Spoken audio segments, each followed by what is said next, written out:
Hello.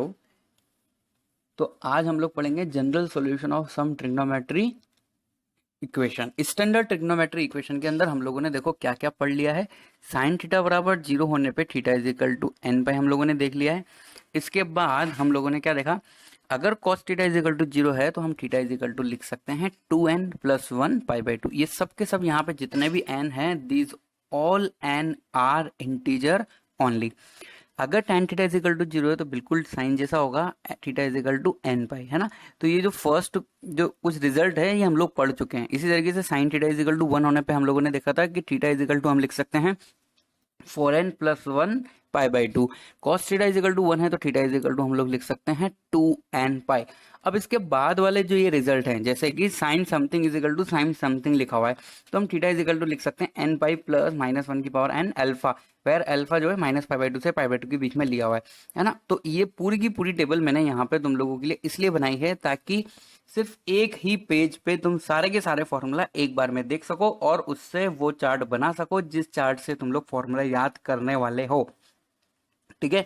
तो जहां भी तुम लोग स्टडी करते हो, जो तुम्हारी स्टडी टेबल है उसके सामने वाली दीवार पे तुम्हें ट्रिग्नोमेट्री में अभी तक जितने भी फॉर्मूला पढ़े हैं उन सबको एक बार लिख लो अच्छे से स्केच पेन में, अच्छी राइटिंग में, और फिर उसको सामने चिपका लो। फिर उठते बैठते ऐसे फालतू बैठे हुए हो तो उसको फॉर्मूला को देखते रहो, है ना। तो इसी तरीके से हम लोगों को ये फॉर्मूला याद रहेगा, है ना। ये तो फर्स्ट मेथड था फॉर्मूला याद रखने का। सेकंड मेथड जो है वो है कि ज्यादा से ज्यादा क्वेश्चन की प्रैक्टिस करो, फिर तुम्हें चार्ट बनाना ही नहीं पड़ेगा। बट अगर प्रैक्टिस करते भी हो तो अभी तो ये बहुत अच्छे से याद हो जाएंगे, फॉर्मूले सब याद रहेगा, लेटेस्ट है इसलिए। पर मान लो जैसे एक महीने बाद तुम लोगों का एग्जाम है ट्रिग्नोमेट्री का और तुम लोगों को तैयारी करनी है और सारे फॉर्मूला एक जगह देखना चाहते हो, तो फिर कहीं से ढूंढना ना पड़े, खुद की ही बनाई हुई शीट में सारे फॉर्मूले होंगे, तो it will be very easy to understand and learn. तो sine theta is equal to sine alpha पे थीटा इजिकल टू हम एन पाई प्लस माइनस 1 की पावर एन अल्फा लिखते हैं। ये जनरल सॉल्यूशन है इस इक्वेशन का। अब ये कैसे आया याद तो रखना है हमें।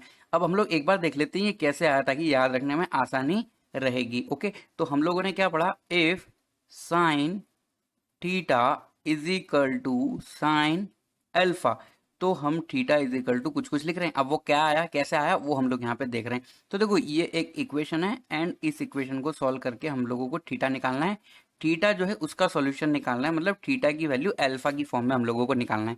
तो देखो इस इक्वेशन को जो sine alpha right hand side में उसको मैं लेफ्ट में लेकर आके क्या लिख सकता हूँ, sine theta minus sine alpha is equal to 0। अब देखो यहाँ पे sine A minus sine B या फिर sine C minus sine D का तुम लोग फॉर्मूला लगा सकते हो, जो होता है 2 cos theta plus alpha upon 2 sine theta minus alpha upon 2 is equal to 0। अब देखो हम लोग शुरू से पढ़ते हुए आए हैं, जैसे मान लो दो नंबर है x into y is equal to 0। अगर ऐसा होता है तो उसके बाद वाले स्टेप में हम क्या लिखते हैं, या तो x 0 रहा होगा या फिर क्या 0 रहा होगा, y 0 रहा होगा, है ना। ये टू तो वैसे ऑलरेडी 0 में चला गया। तो हम लोग फर्स्ट केस ये ले सकते हैं कि हम कॉस वाले को 0 बना देते हैं। हम क्या बना देते हैं, cos theta plus alpha is equal to हम लोग बाई 2 इज इक्वल टू हम लोग 0 बना देते हैं। अब देखो मैंने तुम लोगों को एक फॉर्मूला बताया है, cos x बराबर 0 होने पे हम x बराबर लिखते हैं 2n प्लस 1 पाई बाई 2। यहाँ x पूरा को पूरा ये है, तो यहाँ पे हम क्या लिख सकते हैं, theta plus alpha upon 2 is equal to होना चाहिए 2n plus 1 into pi by 2। अब 2 से 2 को कट कर दो, है ना। तो यहाँ पे क्या हो जाएगा, थीटा और ये अल्फा को उधर जाके हम प्लस कर देंगे, तो ये थीटा इज इक्वल टू हम लिख सकते हैं, देखो क्या 2n प्लस 1, है ना, इंटू पाई माइनस अल्फा। तो ये हम लोगों का एक सॉल्यूशन है ना। तो ये हम लोगों ने केस फर्स्ट लिया। इसी तरीके से अगर मान लो मैं केस सेकंड लेता हूँ, केस सेकंड के अंदर मैं किसको 0 बनाता हूँ, एक बार मैंने किसको 0 बना लिया, कॉस को, एक बार मुझे साइन को 0 बना लिया। बिल्कुल इसी तरीके से या तो x 0 होगा या तो क्या 0 होगा, y। तो अब हम लोग y को 0 बना रहे हैं, मतलब हम लिख सकते हैं sine theta minus alpha upon 2 is equal to 0। अब साइन x बराबर 0 होने पे x इज इक्वल टू होता है n पाई, तो यहाँ x की जगह क्या है, थीटा माइनस अल्फा अपॉन 2 बराबर n पाई, हम लोग ऐसा लिख सकते हैं। तो 2 को उधर मल्टीप्लाई करके हम थीटा की वैल्यू निकाल सकते हैं, क्या आ जाएगा ये 2n पाई प्लस अल्फा, है ना। अब देखो यहाँ पे ये इक्वेशन नंबर क्या है, 2। ठीक है। अब हम लोगों को इक्वेशन नंबर 2 और इक्वेशन नंबर 1 को एनालिस करना है और एनालिसिस करके इससे हम लोगों को थीटा की जनरल वैल्यू लिखनी है ना। तो देखो यहाँ पे जो ये 2n है ये क्या है E1, और यहाँ पे ये 2n प्लस 1 पाई के साथ मल्टीप्लाई है, तो ये क्या है ओड। ओके, तो E1 और ओड है, अगर ओड है तो माइनस अल्फा हो रहा है, और इवन है तो क्या हो रहा है प्लस अल्फा, मतलब पाई के साथ इवन नंबर मल्टीप्लाई हो रहा है। जैसे कि मान लो मैंने यहाँ पे लिख दिया कोई भी नंबर 2 पाई 4 पाई 6 पाई, तब हम लोगों को प्लस अल्फा करना है, और अगर 2n plus 1 pi minus alpha होने पे हम लोगों को क्या करना है पाई माइनस अल्फा या फिर 3 पाई माइनस अल्फा। तो डिपेंड कर रहा है पाई के साथ क्या मल्टीप्लाई है ना। तो मान लो मैं यहाँ पे लिख देता हूँ n पाई, है ना, n का मतलब इवन और ऑड सब आ गया। अब हम लोगों को प्लस कब लिखना है, जब ये n क्या हो इवन हो, और हमें माइनस कब लिखना है, जब ये क्या हो ऑड। तो हम एक काम करते हैं ना, हम n पाई प्लस -1 की पावर n कर देते हैं। तो -1 की पावर n होने से क्या हो जाएगा, ऑटोमेटिकली n के इवन होने से प्लस अल्फा हो जाएगा, और n के ऑड होने से यहाँ पे क्या हो जाएगा माइनस अल्फा हो जाएगा। तो ये पूरा का पूरा कंसिडर हो जाएगा। अब देखो इसके अंदर है ना एक बात हम लोग लिखते हैं, अल्फा जो है वो -π/2 से π/2 के बीच में हम लोग कंसिडर करते हैं। इसका एक रीजन है, जो क्या रीजन है देखो, मान लो sine theta is equal to sine alpha की जगह लिखा हुआ है sine theta is equal to 1/2। अब देखो थीटा इज इक्वल टू तुम लोग कितना ले सकते हो 30 डिग्री, मतलब π/6 भी ले सकते हो और 5π/6 भी ले सकते हो। ओके, तो हम लोगों ने क्या करा, ये अल्फा को निश्चित कर दिया -π/2 से π/2, ताकि क्या है जेई में जो क्वेश्चन आएगा या फिर किसी भी बुक में कोई क्वेश्चन है तो उसका और तुम्हारा आंसर मैच रहे, है ना। यहाँ पे देखो इससे पहले हम लोगों ने बताया था अल्फा की सिर्फ एक वैल्यू ही थीटा को सेटिस्फाई नहीं करेगी, अल्फा की बहुत सारी वैल्यू थीटा को सेटिस्फाई करेगी। इवन वो ये सब वैल्यू है जो थीटा को सेटिस्फाई करेगी। तो हम अल्फा की वही वैल्यू लेंगे जो -π/2 से π/2 के बीच में होगा, और n बिलोंग्स टू यहाँ पे हमारा क्या हो गया z। तो ये हो गया हम लोगों का फॉर्मूला जो हम लोगों को याद रखना है। किसके लिए, अगर sine something is equal to sine something है तो लेफ्ट वाला समथिंग इज इक्वल टू हम लोग लिख सकते हैं n पाई प्लस -1 की पावर n इंटू राइट वाला समथिंग। ओके, अब देखो इससे रिलेटेड एक क्वेश्चन सॉल्व करते हैं। इसी का मैं तुम लोगों को बता रहा था कि sine theta is equal to 1/2 लिखा हुआ है, तो क्या कर सकते हैं। देखो sine theta is equal to 1/2 है, मतलब हम यहाँ लिख सकते हैं साइन π/6। अब देखो हम ये भी लिख सकते थे sine theta is equal to 1/2, और 1/2 किसकी वैल्यू होती है साइन π/6 की तो होती है ना। ये साइन पाई माइनस थीटा भी क्या होता है साइन थीटा, तो ये 5π/6 भी लिखा जा सकता था। इवन इसको हम ये भी लिख सकते थे साइन 2π प्लस π/6। तो ओके, ये 1/2 साइन में बहुत सारे एंगल की वैल्यू देगा, बट हम लोगों ने π/6 ही क्यों लिया, क्योंकि जो π/6 है वो हमारा किस इंटरवल में है -π/2 से π/2 के इंटरवल में। और ये हम लोगों को थोड़ा सा ध्यान रखना है ताकि हमारा और क्वेश्चन के ऑप्शन में दिया हुआ आंसर मैच हो जाए। अब देखो sine theta is equal to sine something, तो थीटा इज इक्वल टू हम लोगों ने क्या फॉर्मूला पढ़ा अभी, n पाई प्लस -1 की पावर n अल्फा, और अल्फा यहाँ पे क्या है π/6। So that is the general answer of given question. अब देखो इसको जनरल आंसर क्यों बोलते हैं, देखो तुम n इज इक्वल टू 1 रख के देखो तो थीटा इज इक्वल टू तुम्हें कितना मिलेगा, तुम्हें ऑटोमेटिकली पता लग जाएगा। जैसे मान लो यहाँ पे क्या हो जाएगा पाई माइनस π/6, तो ये हो जाएगा 5π/6। n इज इक्वल टू 0 भी हम लोगों को रख देना चाहिए था, तो n बराबर 0 अब मैं रख देता हूँ। तो थीटा इज इक्वल टू हम लोगों को कितना मिल जाएगा, n बराबर 0 रखने से π/6, है ना। अब देखो n की वैल्यू हो सकता है तुम -1 भी रख दो तो कोई दिक्कत नहीं। थीटा इज इक्वल टू कितना हो जाएगा n पाई, मतलब -π, -1 की पावर -1 कितना होगा -1 ही होगा, तो ये हो जाएगा -π/6। तो ये कितना हो जाएगा हमारा -7π/6। तो देखो साइन -7π/6 साइन π/6 साइन 5π/6, तो ऐसी साइन थीटा के अंदर ये थीटा की सब जो वैल्यू आ रही है ये सब इसके आंसर है। पर हम लोग ऐसे एक एक करके निकालने की जगह हम लोग क्या निकाल रहे हैं, इसका जनरल सॉल्यूशन निकाल रहे हैं। यहाँ पे अगर मैं बोल देता हूँ n बिलोंग्स टू z, जो कि n होता है 0 +-1 +-2 डैश डैश डैश, है ना, लास्ट तक जा रहा है। तो n की वैल्यू रखते जाओ और ये वैल्यू तुम लोगों को मिलती रहेगी, है ना।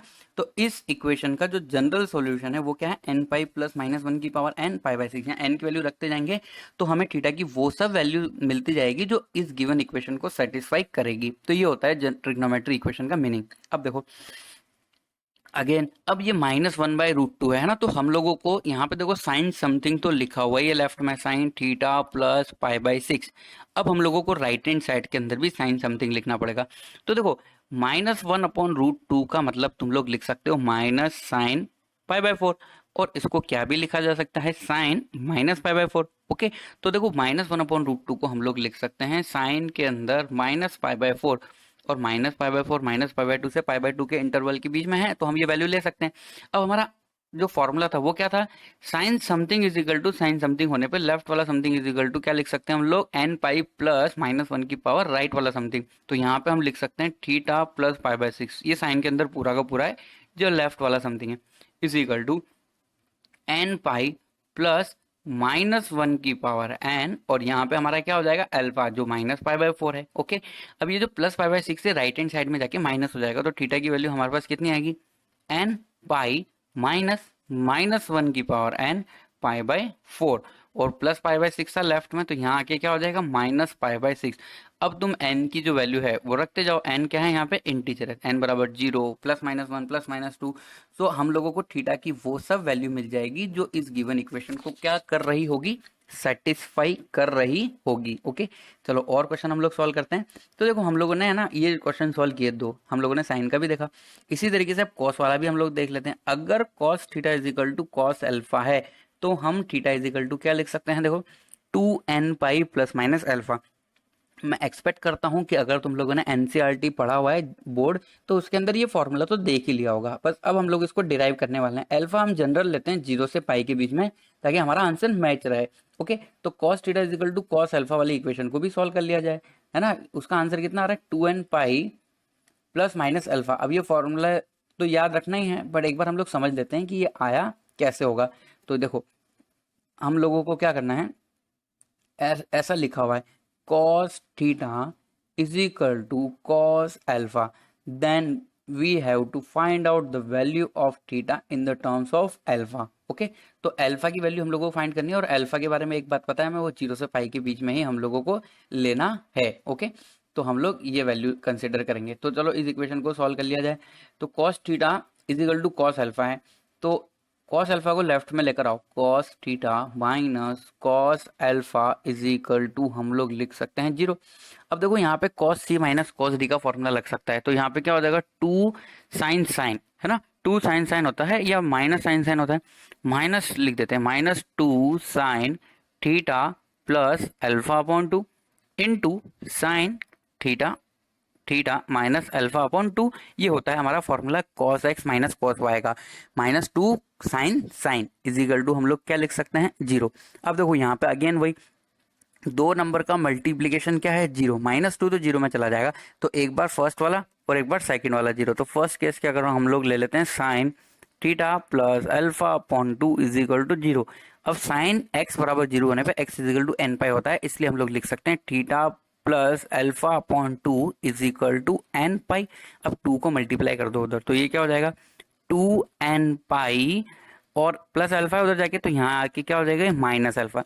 इसी तरीके से अगर हम सेकंड वाला केस लेते हैं जिसके अंदर हम लोग माइनस वाले को मतलब sign theta minus alpha upon 2 बराबर 0 लिख देते हैं, तो यहाँ से हम लोगों को थीटा की वैल्यू कितनी आएगी, देखो 2n पाई तो हमें मिलेगा ही मिलेगा, है ना। किसकी वैल्यू मिलेगी, थीटा माइनस अल्फा अपॉन 2 की। अब 2 को उधर मल्टीप्लाई कर दो, तो ये क्या हो जाएगा, sorry sine theta is equal to 0 है ना, तो यहाँ पे हम लोगों को 2 नहीं लेना चाहिए। साइन x बराबर 0 पे हम लोग क्या लेते हैं, सिर्फ n पाई। तो ये कितना हो जाएगा 2n पाई प्लस अल्फा। अब देखो इक्वेशन नंबर 2 मतलब केस 2 और केस 1 देख लो तुम लोग, एक बार क्या है माइनस और एक बार क्या है प्लस, और theta is equal to 2n pi plus alpha है और माइनस अल्फा है, तो यहाँ पे हम लोग लिख सकते हैं 2n pi theta is equal to 2n pi plus और माइनस अल्फा। तो ये फॉर्मूला हम लोगों का पास एक और हो गया जो हम लोगों को याद रखना है। अगर cos theta is equal to cos alpha है तो थीटा इज इक्वल टू हम लोग लिखते हैं 2n pi plus minus alpha. अब इससे जुड़े हुए क्वेश्चन सॉल्व कर लेते हैं हम लोग, ठीक है। तो देखो यहाँ पे क्या दिया हुआ है हम लोगों को, cos 3 theta is equal to √3/2। अब √3/2 cos में किसकी वैल्यू होती है, जो 0 से पाई के बीच में रहे, ठीक है। तो हम लोग लिख सकते हैं देखो cos 3 theta is equal to cos, देखो ये होता है साइन 60 मतलब cos 30, cos 30 का मतलब हो जाएगा cos π/2, 3, यही वैल्यू होती है। यहाँ पे हम लोगों ने फॉर्मूला पढ़ा है cos theta is equal to cos alpha का इस तरीके से, तो cos 3 theta is equal to हम लोग लिख सकते हैं cos पाई बाई 3। अब हम यहाँ पे हम लोगों के पास cos something is equal to cos something आ गया है, तो ये जो समथिंग है लेफ्ट वाला 3 थीटा इज इक्वल टू हम लोग क्या लिख सकते हैं इसको 2n पाई प्लस और minus cos pi by 6, pi by 3 है तो यहाँ पे हम लोग ओहो यहाँ पे कितना आना चाहिए पाई बाई 6 आना चाहिए, पाई बाई 6, क्योंकि cos पाई बाई 6 की वैल्यू √3/2 होती है और ये cos पाई बाई 6 0 से पाई के बीच में अवेलेबल भी है, तो यहाँ पे हम लोगों को क्या लिख देना चाहिए पाई बाई 6। अब देखो हम लोगों ने किसकी वैल्यू निकाली 3 थीटा की, निकालनी कितनी थी हम लोगों को थीटा की, तो 3 से डिवाइड कर दो दोनों तरफ, तो ये क्या हो जाएगा 2/3 n पाई प्लस और माइनस पाई अपॉन 18। तो हम लोगों ने 3 से डिवाइड कर लिया और हम लोगों को आंसर किसका मिल गया थीटा की जनरल वैल्यू मिल गई where n belongs to z। अब यहाँ पे n की वैल्यू 0 1 2 3 इस तरीके से रखते हुए आगे बढ़ते जाओ, तो हम लोगों को क्या है ये ऐसी थीटा की वैल्यू मिलती जाएगी जो इस गिवन इक्वेशन को क्या कर रही होगी सेटिस्फाई कर रही होगी। अब देखो हम लोगों ने फॉर्मूला तो साइन और कॉस का पढ़ा है, यहाँ पे सेक आ गया तो सेक को चेंज कर लो ना कॉस में, तो देखो हम लोग इसको क्या लिख सकते हैं 1 upon cos 2x is equal to ये क्या लिखा हुआ है 1 अपॉन -2, ओ सॉरी यहाँ पे तो अभी हम लोगों ने राइट हैंड साइड के अंदर तो कुछ चेंज किया ही नहीं, तो वैसा का वैसा ही रहेगा, तो उसको हम लोग क्या लिख सकते हैं देखो -2/1। अब इसका इन्वर्स कर देंगे तो ये क्या हो जाएगा cos 2x is equal to कितना हो जाएगा ये -1/2। अब -1/2 कॉस के अंदर किसकी वैल्यू हम लोगों को मिलती है, तो कॉस नेगेटिव देखो 0 से पाई का मतलब फर्स्ट और सेकंड क्वाड्रेंट, हम लोगों को ये वाली जो वैल्यू है राइट हैंड साइड में 0 से पाई के बीच में लेनी होती है, तो देखो -1/2 का मतलब हम लोग लिख सकते हैं माइनस कॉस। अब देखो 1/2 जो है कॉस में किसकी वैल्यू होती है पाई बाय 3 की, है ना, तो इस माइनस को हम लोग ऐसा लिख सकते हैं, हम लोगों को पता है सेकंड क्वाड्रेंट में जाने का तरीका पाई माइनस समथिंग होता है, तो हम इसको लिख सकते हैं cos pi minus theta, pi minus theta, cos pi minus theta होता है माइनस कॉस थीटा, तो ये हो जाएगा हमारा कॉस 2 पाई बाई 3। तो इसका मतलब -1/2 को हम लोग लिख सकते हैं कॉस 2 पाई बाई 3, तो यहाँ पे ये कितना हो जाएगा cos 2x is equal to cos 2 pi by 3। अब फॉर्मूला यूज कर लो, है ना, तो ज्यादा दिमाग लगाने नहीं, अगर फॉर्मूला पता है तो यहाँ पे हम लोग क्या लिख सकते हैं 2n पाई प्लस और माइनस 2 पाई बाई 3। अब हम लोगों को x की वैल्यू निकालनी है तो 2 से डिवाइड कर दो, तो ये क्या हो जाएगा n पाई प्लस और minus pi by 3 where n belongs to z। तो ये हम लोगों का गिवन इक्वेशन का क्या हो जाएगा सॉल्यूशन हो जाएगा। अब देखो यहाँ पे हम लोगों को cos 3 theta is equal to 1/3 दिया हुआ है। अब देखो 1/3 जो है ये तो हम लोग जो टेबल जानते हैं उसके अंदर तो कोई वैल्यू है ही नहीं ना, उसके अंदर तो वैल्यू है नहीं, हाँ अगर कुछ लिखा होता tan स्क्वायर पाई बाई 6 जैसा तो ये वैल्यू होता। तो हम लोग क्या करते हैं देखो हम लोगों को चाहिए क्या, हम लोगों को चाहिए यहाँ पे cos 2 theta is equal to cos alpha चाहिए, है ना, तो हम लोगों को अल्फा पता लग जाएगा, तो cos अल्फा की जगह यहाँ पे लिखा हुआ है 1/3, है ना, तो देखो ये थोड़ा सा 12th का पोर्शन है, यहाँ से अल्फा की वैल्यू निकालने के लिए हम cos को उधर की तरफ ले जाते हैं, तो cos को उधर की तरफ ले जाके हम लोग क्या लिख सकते हैं cos इनवर्स 1/3। अब ये cos इनवर्स का मतलब 1/cos नहीं है, ये एक इनवर्स फंक्शन है, ये क्या है इनवर्स फंक्शन, है ना, तो कभी भी जैसे मान लो 1/2 √3/2 1/√2 ऐसी वैल्यू हमें नहीं पता है तो हम इनवर्स फंक्शन का यहाँ पे यूज करते हैं। तो देखो हम लोग यहाँ पे क्या लिख सकते हैं cos 2 theta is equal to, अब हम लोगों के पास किसकी वैल्यू आ गई देखो, हम लोगों को अल्फा की तो वैल्यू मिल ही चुकी है, तो cos 2 theta is equal to हम लोग क्या लिख रहे हैं cos अल्फा लिख रहे हैं, तो उससे पहले हम लोग फॉर्मूला बना लेते हैं। तो यहाँ पे जो ये cos अल्फा लिखा हुआ है तो उससे फॉर्मूला क्या होगा 2 theta is equal to 2n pi plus और माइनस अल्फा, अल्फा की वैल्यू यहाँ से अब हम लोग सब्सटीट्यूट करेंगे और 2 से डिवाइड भी कर देंगे, तो थीटा इज इक्वल टू कितना हो जाएगा n पाई प्लस और minus 1/2 cos inverse 1/3। So that is the answer where n belongs to z। देखो cos alpha is equal to 1/3 था, तो अल्फा की एग्जैक्ट वैल्यू हम लोग नहीं पता लगा सकते क्योंकि ऐसी कोई वैल्यू हम लोगों की टेबल में अवेलेबल नहीं है ना। cos theta is equal to मान लो 1/5 होता तब भी हम अल्फा इज इक्वल टू क्या लेते हैं cos इनवर्स 1/5। जैसे मान लो कहीं लिखा है tan theta is equal to 1/3 तो हम लोग क्या लिखेंगे theta is equal to tan inverse 1/3। ये इस तरीके से टर्म्स हम लोगों को यूज में लेनी है।